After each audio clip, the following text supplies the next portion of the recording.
speaking of Hollywood superstars like John Cena, this is going to be related to wrestling. It's taking over the Hollywood thing. Writers and actors are going on strike. Now, I can solve this problem. If you wrote Guardians of the Galaxy 3, you get all the money. If you wrote She-Hulk, you get none of the money. Problem solved. We're back to work, right? Actually, the strike is already in a way come up with a pretty clever solution. They allowed like A24 and a few other indie projects. They basically okayed them and okayed for people to work on them because those studios and the indie people agreed to follow the new rules that they want to implement. Oh, that's So cool. basically, they're willing to end the strike for people who are willing to work by the new terms they want. Ooh, that is very And clever. it is very smart. And I think it's going to play out really big. Yeah. Because Good. it opens up the whole world of indie movies, all that, to it, which means passion projects galore. Yeah. That means we'll actually see some good goddamn movies. I like that. I like that a lot. I did not know that. But, of course, this is Wrestle AM, not Hollywood AM. If the writer's strike and the actor's strike take forever, WWE's coming up on a contract. AEW's coming up on a TV contract. I just found out Impact doesn't have a TV contract. How are they making money? How are they making money? Andy Paps, look in their books. There's no fucking way they're making profit. Oh, by the way, Impact, we'll say that for the next segment. Yeah, so all these people, MLW, NWA, New Japan, possibly Ring of Honor. If this strike lasts a long time, WWE and we'll say pro wrestling and sports entertainment are not part of these unions. They can totally cash in on this. ESPN is cutting everyone. They can cash in on this big time. Especially because I think of all of them, AEW might be in the best position because the executives for WB 100% have to keep NBA in mind with a lot of their things. And the NBA has been positioned to a way it seems like there's going to end up being a lockout or a strike within the next year or two with the way things have been going over the last few years with the NBA. So you have the writer's strike happening and then potentially an NBA strike on the horizon or player lockout on the horizon by the ownership.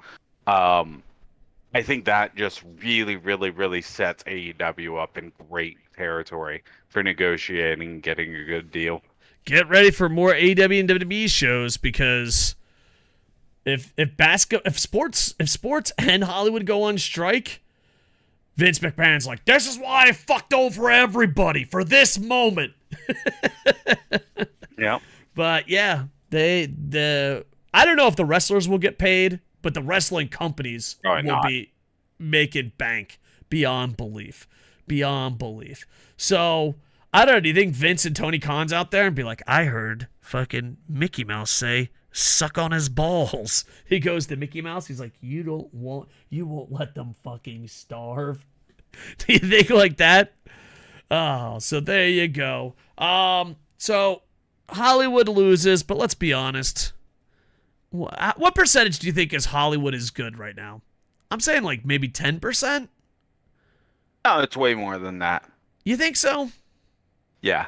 I think people are overly critical because the problem is most people only digest whatever is at the forefront of advertising. So mostly you're just seeing like whatever the Hollywood meta is that they get stuck in for like these are the kind of movies we want to make. Like for instance, superhero movies pretty much being the vast majority of movies. Or if you're older, you'll remember where before horror largely died out in theaters.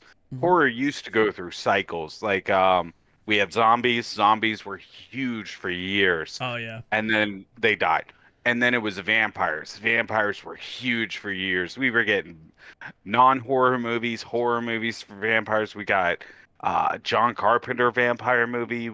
We had Dracula movies. It was nuts. We had so many. They were even doing action movies like Blade and Underworld for it. And that's a pretty common trend. And I think right now, if you're in the habit of only digesting what is really heavily advertised, that yeah, Hollywood's in a rut. But if you're going out and you're watching like indie movies, foreign films, um, A24 flicks, there's some really stellar movies that get made. All right, great point. And I just want to say something when it comes to these movies. I don't think there's superhero fatigue. I just think bad writers start taking over franchises. Yeah. Like I don't think there is fatigue to a degree, but I definitely think if you kept putting out top-notch movies, I don't think superhero fatigue starts for those top-notch series. Yeah, and I still think that's the same way with zombies. The reason why it dies down is the bad writers are there, and it's like okay, because people are like, oh, superhero fatigue. Cash in on the craze, and then they go and they'll basically just churn out dumpster movies. Yeah, and I guess that's in every genre, which kind of sucks because I hate superhero fatigue. That's saying because Into the Spider-Verse, no one's fatigued of that. Guardians of the Galaxy 3, no one's fatigued of that.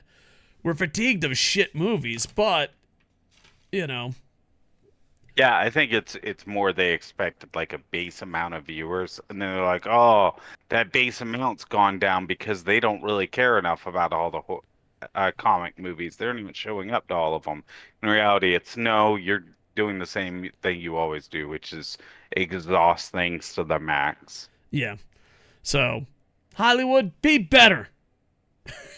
And wrestling, take advantage of this situation.